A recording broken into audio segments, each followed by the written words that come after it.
Kalau kita mau mencapai sebuah kesuksesan atau prestasi atau mencapai tujuan, pasti ada cara mainnya ya. Cara mainnya itu seringkali saya sebut dengan kata game. Kalau kita pengen unggul di sekolah, berarti cara mainnya kita perlu jadi anak pintar, misalnya dengan rajin belajar, dengan ikut ekskul, dengan tampil di kegiatan-kegiatan sekolah, dengan ikut acara-acara pertandingan. Demikian juga di kantor. Kalau kita rajin bekerja, dekat sama orang-orang yang tinggi atau orang-orang yang senior, maka kita akan mendapat penilaian tertentu yang positif. Kita akan lebih dikenal dan diingat oleh orang. Jadi ada cara bermainnya dalam segala sesuatu dalam hidup ini. Demikian juga ada cara-cara main yang kalau kita lakukan akan bikin proses PDKT-nya jadi susah, jadi nggak nyampe-nyampe, atau bahkan terasa makin mengecewakan dan menyakitkan. Cara main ini kadang-kadang bisa sesuai dengan common sense yang simple aja dengan logika sederhana. Tapi kadang-kadang juga di luar dari common sense yang umum, yang dipercaya oleh banyak orang. Misalnya, menurut common sense banyak orang, kalau kita pengen mendekati seorang gebetan, kita perlu rajin traktir dia, baik-baikin dia. Kalau kita baik-baikin dia, kita traktir, kita kasih hadiah, maka dia akan tersentuh hatinya dan mau pacaran sama kita. Itu kan common sense kebanyakan orang. Tapi realitanya di lapangan, cara main itu lebih sering nggak berhasil daripada berhasil. At least itu yang terjadi dalam kehidupan saya dulu. Pada saat saya menghujani seseorang dengan kasih sayang, perhatian, kesetiaan, keseriusan, semua upaya saya itu lebih sering diterima aja, tapi orangnya tetap nggak mau jadian, bahkan dia jadian sama orang lain.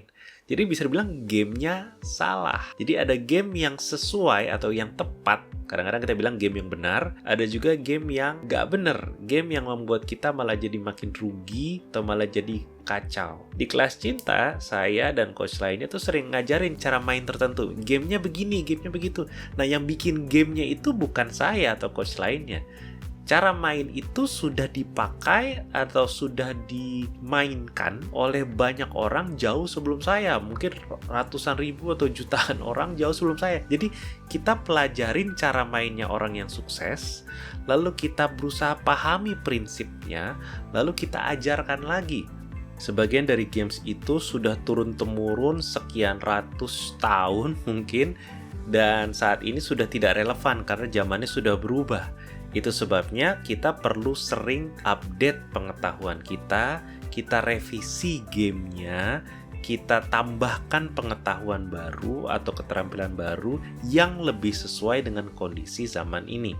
Memang ada beberapa games di zaman masa lalu yang bisa kita tiru lagi ke sekarang, tapi biasanya ada banyak yang perlu dimodifikasi.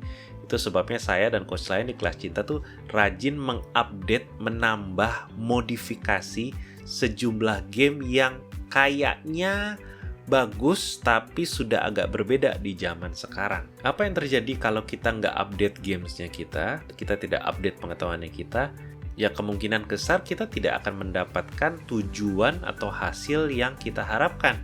Kita keluar tenaganya, kita keluar usahanya, atau saya sebut pakai kata investasi, namun tidak menghasilkan di belakang. Jadi saya mau ngajak kita untuk kritis nih, untuk evaluasi tentang proses PDKT yang sedang kita jalankan selama ini.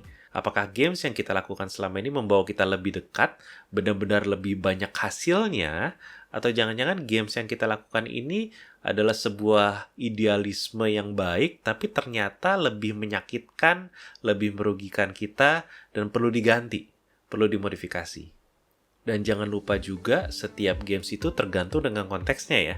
Jadi ada game PDKT yang mungkin tidak sesuai kalau kita mainkan setelah berpacaran atau setelah berumah tangga. Ada game-game pacaran rumah tangga yang tidak sesuai kalau kita lakukan ketika lagi move on atau ketika hubungannya sudah pisah.